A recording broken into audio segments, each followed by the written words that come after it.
So Slug Disco have a new game coming out called Green Again. So let's check it out, shall we? So you start off with a little town. You've got a little central hub with your little green leafy people that are currently gathering all the materials over here. Now we have several resources that we manage, mainly the coins, your food, your materials, the crystal, but this one, water, is what we really need. Now, to get water, we've got to build wells. So let's get building some wells. Let's get the little people come running out. We'll speed the game up, let them build that. And now we have water, and you're like, 0 of 8, what's that mean? Well, it's consumed and produced, so we're producing lots of water, and we need to use it. Now, water can be spent on building housing, and it can also be spent on building your farms, which not only feeds you guys, but also brings in a lot of coins. And you can adjust how much your farms give you down here in the bottom right. So the main aim in the town area is to build yourself a nice big population. You also get to place decorations as well, but we need to capture these ancient buildings, which you can see marked all the way over here. So we have to expand towards this area. So to expand towards those areas, you need to build outposts, but they require a population count, which in turn requires housing.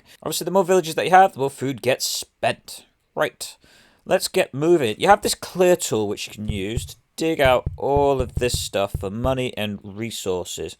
You get some material here. You get crystals from obviously your crystals, and if we see any weeds growing around, which there are not at the minute, you can also get money. Now you may notice these little buildings. So the Nomad House gives us extra workers, which will be perfect for us. The micro farms generate a little bit of food each time, so they're quite useful. You've also got a water pump, and for here you've got a forge, which gives you a steady income of your materials, which you use for upgrades and buildings. So as we covered, the aim of this particular mission is to get ourselves over and capture all of these, which can take a little bit of expansion. I've already done it, but it was quite fun and it was a little bit of a challenge. Very entertaining game, I must say.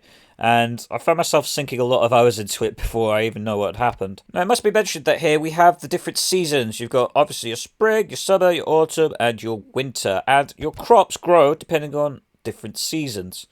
Now, I personally like to start off with beets, because in spring, you don't really need that much. And we can grow 3 farms like so. Now, this game works really interesting for building your population. You have cottage houses and mansions, and as you go through the research tree, you can then get more. So when we're building houses, the first thing we want to build is decorations. So you pop a decoration in the middle like so, very similar to how this farm layout works. And then what you can do is pop your houses around it. This not only gives your workers a happiness boost, but also increases the population by another +1 for each attached decoration and house next to each other. You get a +1. So with having a decoration in the middle, the decoration is actually worth +6 workers. When you build an outpost, your workers will automatically go out and clear the areas, collect these little mystery boxes, which unlocks a new decoration for you to make things pretty with. And then they'll also go and capture all these buildings. So we're capturing the micro farms to give us an increase of food, because currently don't have any. So in this game, the way to earn money is by basically clearing out weeds. And these little orange things here, they are your weeds. So we go over, we can chop all this down with the clear tool. You can also use the clear tool to demolish buildings. Initially, I didn't find that very clear, and I struggled for a moment, but now it's all good. Now we know what we're doing. I found that as things get later and later into the game, I found that I was more focusing on leaving the farms for food and just clearing out weeds really quickly to give ourselves a ton of cash influx, like you've just seen. We've just gained 700 in about 30 seconds on fast forward. And overall, the mechanics are very simple. For getting over the water to get to the hard to reach areas, such as the ancient buildings, we need to build bridges. And bridges are quite expensive, but they're the only way of getting across. You also need to keep making sure that your outposts are connected. Now, for the outposts, green areas must be touching by at least 1 tile for you to expand. If you leave a gap, it won't let you. And that's mainly controlled here by the fog of war.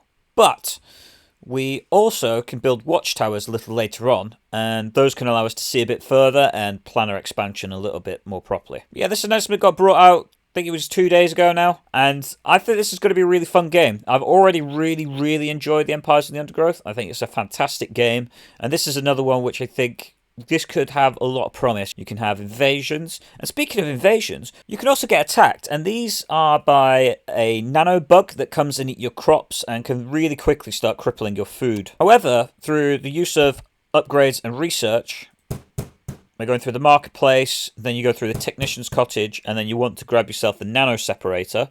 The nano separator then stops you having to use 3 workers to clear 1 farm tile, and instead just have 1. It's a really useful early game pickup, it's well worth the 2,500 to get it. But overall, have fun. I'm not going to show you how to go through the entirety of this. You don't need to. You've got to build a town. You've seen me just showcase a little bits and pieces of the game, and there's so many other little nuances that you need to build and explore. I'm going to let you do that for yourselves. Check out the demo. It's free.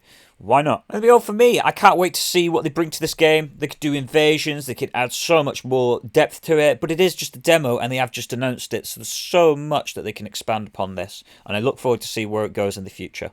Thank you everybody so much for watching, and I'll see you in the next one. Peace.